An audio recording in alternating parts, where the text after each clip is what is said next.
दो शब्द जो साईं बाबा के साथ जुड़े हैं वो है श्रद्धा और सबूरी। श्रद्धावान लभते ज्ञानम तत्परः संयतेन्द्रियः। श्रद्धा यह हमारी आंतरिक शक्ति है जिसके कारण हम अंधकार में भी छलांग लगा सकते हैं। अंधकार में छलांग लगाने के लिए जो शक्ति है उसको श्रद्धा कहते हैं। कई बहुत ही ज्ञानी लोग ऐसे होते हैं कि कहते हैं हमको अंधश्रद्धा नहीं है। देखो, जहाँ ज्ञान होता है वहाँ श्रद्धा की आवश्यकता नहीं। देखो, मैं जिंदा हूँ, ये श्रद्धा है कि ज्ञान है? देखो, इसीलिए अज्ञान का क्षेत्र क्या है? एक बार रामकृष्ण परमहंस जी ने, जब विवेकानंद नहीं थे, बुलाया, अरे यार वो लड़का नहीं आया कई दिनों से, तो कहाँ है, जरा उसको बुलाओ तो सही। और उनको बुलाया। अब जवानी की गर्मी, तो उन्होंने कहा कि ठाकुर आप तो मुझसे आसक्त हो गए हो, मुझे बुलावा भेजते हो। देखो, तो उन्होंने जब ऐसा कहा तो रामकृष्ण परमहंस जी हंस दिए और कह रहे थे, देखो तुम मुझे गुरु स्थान पर मानते हो, उसका आधार सस्पिशन और डाउट है। तुमको क्या मालूम है महात्मा किसको कहते हैं, महात्मा कौन होते हैं? देखो, कोई एआई लगा कर भी महात्मा बन सकता है। देखो, जब एआई लगा करके चाय बन सकती है तो महात्मा क्यों नहीं बन सकता? आपको मालूम है ना, चाय जीपीटी एआई एक्टिवेटेड।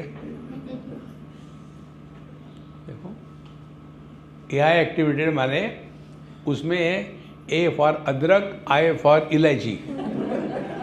तो चाय में जब अदरक और इलायची डालो तो वो चाय जीपीटी की एआई एक्टिवेटेड हो जाती है। तो तुम जो मुझे मानते हो गुरु स्थान पर, वो केवल डाउट है, सस्पिशन है। जरा देखे तो सोई बाबा जी कितने गहराई में है। और फिर उन्होंने कहा, मैं जो तुमको बुलाता हूँ तो मुझे मालूम है तुम कौन हो। देखो, तो गुरु का शिष्य के प्रति ज्ञान होता है और शिष्य का गुरु के प्रति श्रद्धा होनी आवश्यक है। कितनी बड़ी बात है। हम जब मार्केट में जाते हैं आलू प्याज खरीदने के लिए, वहाँ भी देख देख के लेते हैं।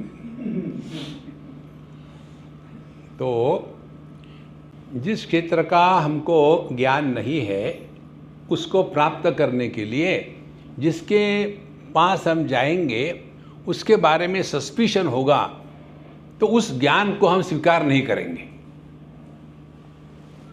देखो, और यदि श्रद्धा होगी, भले समझ में ना आए फिर भी हम स्वीकार करेंगे।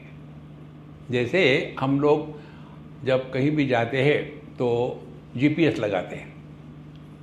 अब जीपीएस हमको बताता है ऐसे जाओ ऐसा जाओ। आई डोंट ट्रस्ट, देन आप आगे जा ही नहीं पाओगे। तो अज्ञान के क्षेत्र का सबसे महत्व का पुर्जा यदि कोई है हमारे व्यक्तित्व में, वो है श्रद्धा। तो ये पहला शब्द है साईं बाबा के साथ जुड़ा हुआ। अब आपने बहुत लोगों से सुना होगा, बड़े बड़े ज्ञानियों से, कि सब बकवास है, ये है वो है, यही सिर्फ अच्छे हैं।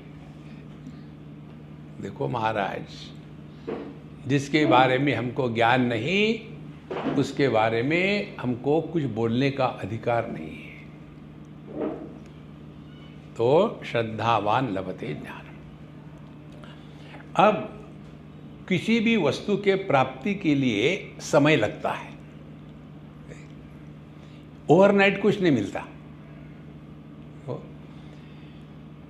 यह जो भगवान भगवत गीता के 3 अध्याय में बताते हैं कि हमारा स्वरूप जो है वो अज्ञान के द्वारा ढक चुका है। अब इस अज्ञान को निकालने के लिए समय लगेगा। कितना समय लगेगा? तो हमारे अज्ञान की गहराई कितनी है, देखो, तो वहाँ 3 प्रकार से बताते हैं। ठीक, धुएं पहले बताते हैं, जैसे मिट्टी से दर्पण ढक गया हो तो उसके लिए थोड़ी ज़्यादा मेहनत लगेगी। धूमेना व्रियते वह्नि, और अग्नि जो है धुएं के द्वारा ढक गया हो,